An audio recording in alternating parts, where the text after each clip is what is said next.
Recientemente, el Congreso de la República hundió la ley de financiamiento. Esto es una muestra más de esa resistencia irracional de ciertos sectores de la élite política y económica de este país para que no avance el cambio. Lo primero que hay que decir es que el gobierno del presidente Gustavo Petro ha tenido que sortear el desastroso manejo de las finanzas públicas que hizo el gobierno del presidente Iván Duque, en el cual endeudaron al país con el Fondo Monetario Internacional en la pandemia bajo intereses altísimos a muy corto tiempo, recursos que por demás muchos de ellos están cuestionados por presuntos destinos de corrupción durante la pandemia en este país. Pero además, recuerden que quedamos con un déficit de 37 billones de pesos por el Fondo de Estabilización de los Combustibles, y a eso le tenemos que sumar que el gobierno del presidente Gustavo Petro presentó una reforma tributaria y fue tumbada una parte de estas por la Corte Constitucional, lo que implicó la reducción del recaudo en 6 billones de pesos al año, dado que, de acuerdo al fallo de la Corte Constitucional,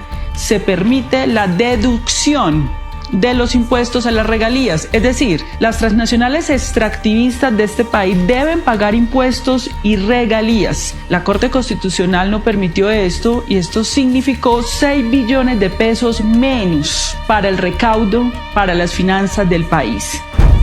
Celebran quienes hundieron la ley de financiamiento, la falta de solidaridad con las grandes empresas y las MIPYMES. ¿Y qué lograron? Pues que el sector social, la vivienda ambiental, las vías, todo ese apoyo que estaba proyectando, pues no va a llegar porque hay una reducción de 9.8 billones. ¿Qué falta de solidaridad? ¿Por qué falta de solidaridad? Porque este proyecto era un proyecto de solidaridad con las grandes empresas y con las MIPYMES. Estas grandes empresas iban a tener reducción de impuesto hasta el 30% y las MIPYMES hasta el 27%. Y en cambio se sigue favoreciendo el sector minero energético, el extractivismo, porque se estaba proyectando que estas finanzas se iban a obtener fundamentalmente a partir de esa responsabilidad que tiene, donde la sobretasa iba a ser incrementada del 35 al 55%. Entonces que sigan favoreciendo a esos extractivistas y por esa manera es un mensaje de mezquino hacia dónde, a la responsabilidad planetaria que tenemos y hacia las comunidades, porque este 9.8 billones está dirigido para poder hacer las transformaciones sociales. ¿Eso es contribuir a la paz? Eso no es contribuir a la paz, porque esos dineros iban a ir directamente a los territorios que requieren esa transformación allá. Por lo tanto, esta es una mezquindad, esa decisión que ha tenido esos partidos, esas personas que votaron en contra de la ley de financiamiento. ¿Qué pierde el pueblo con el hundimiento de la reforma tributaria o ley de financiamiento? Miremos primero, y es que toda la reactivación económica se va a ver afectada. Esta ley desarrollaba el turismo en municipios de menos de 200,000 habitantes y excluía a los servicios hoteleros de la tarifa del IVA del 19%. Cuando se presten en regiones. Esta medida tenía un impacto para 1.089 municipios de la Colombia profunda, de los territorios, municipios sexta categoría, donde hoy empieza a llegar el turismo. Esta propuesta también contenía un artículo de opción tarifaria que le permitía al gobierno asumir la deuda de los estratos 1, 2 y 3 en temas de energía.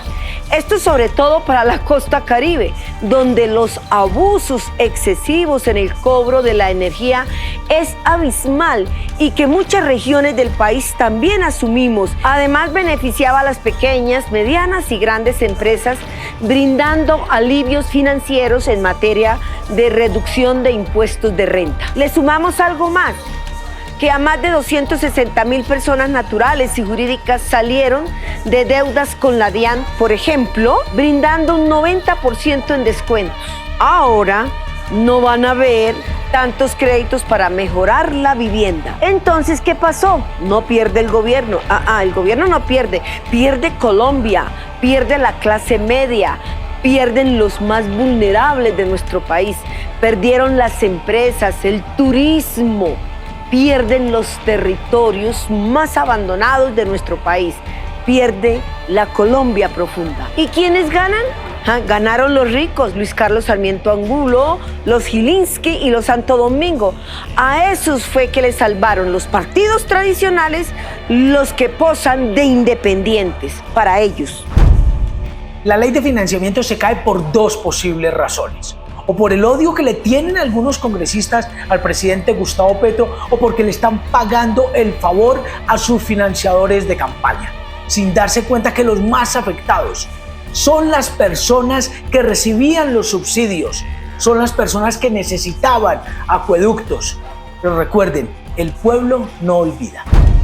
Bueno, yo quiero decirle a los colombianos, a las colombianas, que lamentablemente seguimos teniendo un Congreso que mayoritariamente legisla para las élites, para las oligarquías, que no le quiere bajar impuestos, que no le interesa un sistema tributario progresivo, que fue tan mezquino de que un gobierno que ha sido responsable con las deudas que ellos nos heredaron, hoy está actuando, y los indicadores macroeconómicos así lo muestran, con un buen resultado en el crecimiento económico, en la inflación, en la disminución del desempleo, en la reducción de la pobreza, pero para cobrarle políticamente a ese gobierno esos resultados no tuvieron la grandeza de aprobarle una ley de financiamiento que le han aprobado a todos los gobiernos anteriores sin discusión, como lo ha dicho el presidente Petro. En sus 20 años estuvo en el Congreso y nunca vio que se obstaculizara una ley de financiamiento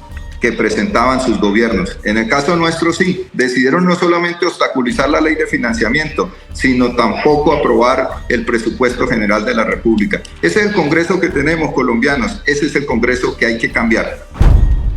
Hoy es un día triste, complicado para el sector cultural en Colombia.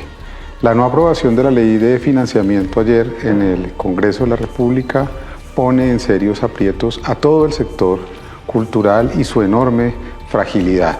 El sector depende de unos recursos que de alguna manera van a pequeñas asociaciones, a grupos de teatro, a artistas a través de convocatorias públicas, que estaba siendo fortalecido a través de un enorme programa de formación artística y cultural, que tenía inversiones este año en infraestructuras culturales, que teníamos la esperanza, por supuesto, de invertir en patrimonios y en una cantidad de proyectos que hoy están puestos en duda por no tener los recursos. Ayer no ocurrió, como se está diciendo, una falta de previsión del gobierno colombiano.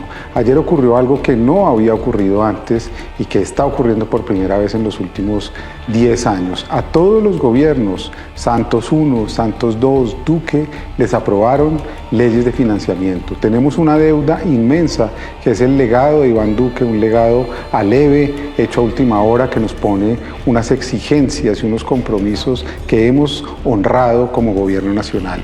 Hoy se le está dando un enorme golpe a la cultura colombiana. El presupuesto que aproximadamente se dice que podemos tener no corresponde sino al 10% del que tuvimos este año. Eso nos paraliza y por eso yo quisiera pedirle a los sectores culturales, a los artistas, a los sabedores, a las comunidades, a la gente que entiende que hoy necesitamos un cambio de cultura, precisamente un cambio que crea en nuestra gente, que crea en nuestra fuerza, que por favor se movilice, que crea que de alguna manera el esfuerzo que está haciendo este gobierno por el cambio es genuino, que crea que nuestra fuerza, la fuerza de manifestarnos, de protestar, de decir que nos merecemos mucho más que una pelea política y una venganza política como está ocurriendo, es nuestro deber como gestores culturales.